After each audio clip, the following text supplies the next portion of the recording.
You're watching the Ram Sports Magazine Show on Northern Colorado 5.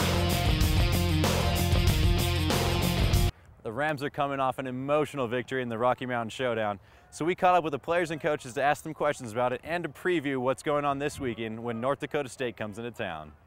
And when you look at every game they played last year, you know, all the way through the playoffs, including then this year's, and you break down every single snap, anytime a team has a whole bunch of punt returns and not many punts on the reel,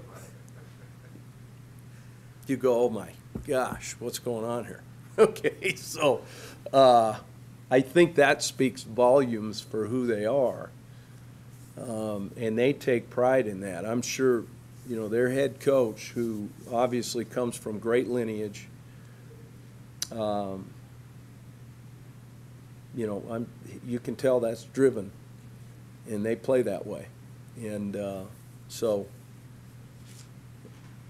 we got a lot of things to correct. And like I said, I circled this game well back because whatever happened in the previous game, I know how these guys think.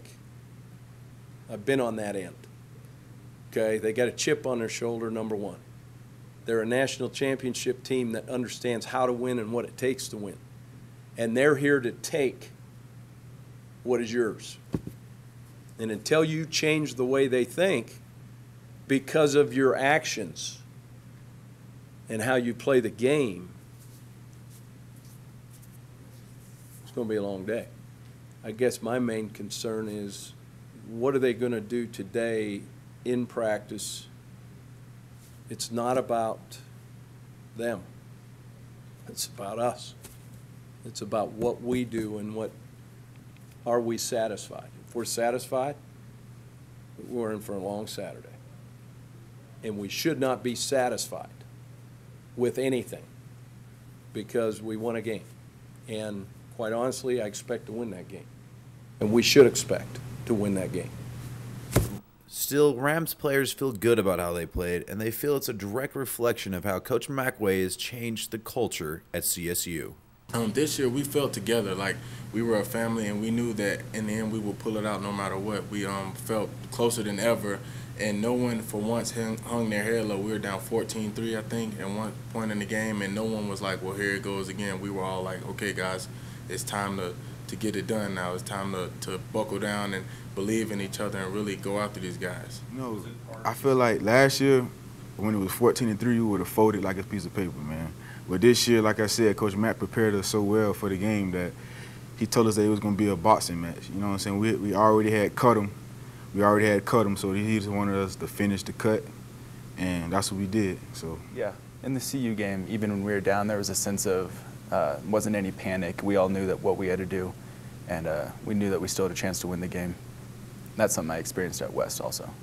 Oh, it was a very different attitude. It was a great feeling, and we never felt like we were out of it because we always felt like, man, there's so many more plays left in this game that where I can make a difference in different spots, like, you know, blocking, making a good run for Darnell and the other running backs, making a good catch for Lou and those guys, and just making sure that every aspect, special teams, that everyone had an important job, and we all had to win our individual plays so that we can win the play as a unit. It wasn't hard because we had Coach Mack, and Coach Mack had already instilled in us before the game saying that we've practiced and we prepared thoroughly for these guys. There should be no reason to feel any other way that we can't come out with this game. But they also know the challenge that they face in North Dakota State. They've beat a number of Division I schools the last couple of years, and so I think that they know that they're capable of playing at this level, and we're going to approach the game the same way. Yes, I think Coach has did a good job of making sure we know how important and how good these guys really are. They were the champs last year, and they've beaten their last 5 Division I 1A schools, so we definitely expect these guys to be very good when we play them this weekend. All right, Rams fans, we're going to take another quick commercial break, but on the other side, we're going to check in with the volleyball team and see how they did in the Wichita tournament.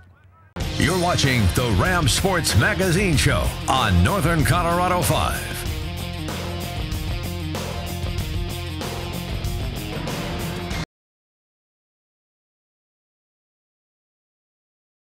You're watching the Ram Sports Magazine Show on Northern Colorado 5. The Rams traveled to Wichita for a loaded tournament that featured 3 of the nation's top teams. Let's check in on them now and see just how they did. In the opening match of the Wichita tournament, the Rams pulled the home team, and they were fired up and ready to go. CSU started the match slow and ended up dropping the first set 25-12. The Rams would find the groove in the second set, though, as they would win 25-20.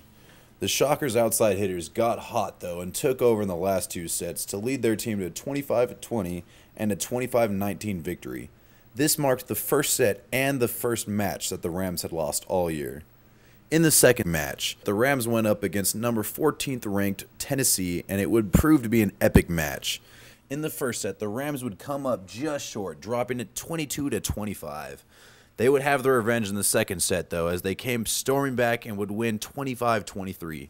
The story of the match, though, was the third set, where after the Rams had taken a 25-24 lead, the Vols would score 3 straight points to win 27-25.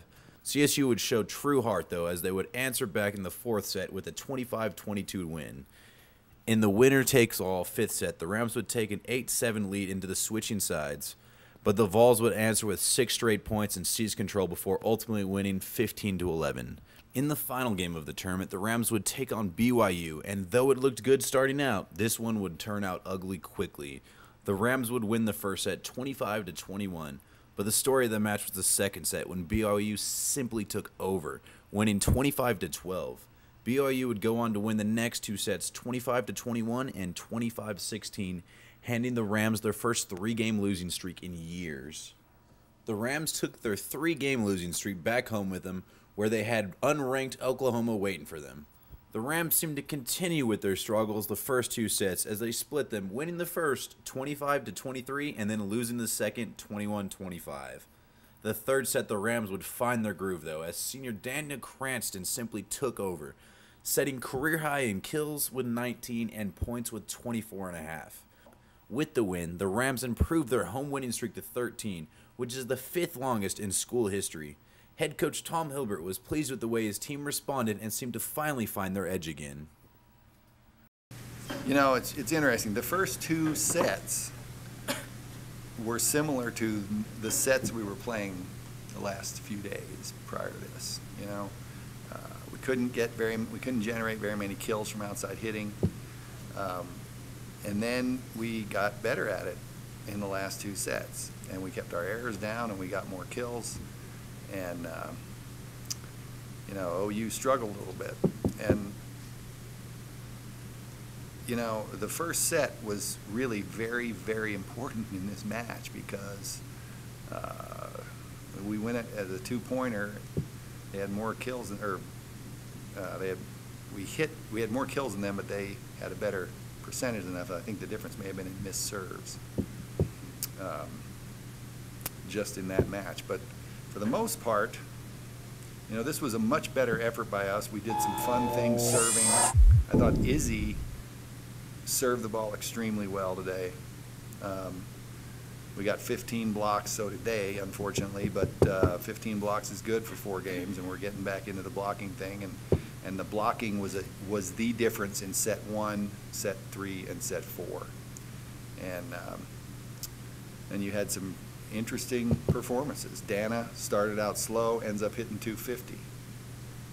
So she was in 3 and 4 the biggest change for us. Meg was negative at the break. Meg comes back. I'm not even sure if she had a kill in the first 2 sets, but she comes back and played really good at the end. You know, it was just it wasn't the prettiest thing in the world, but it was good enough to win against a good team.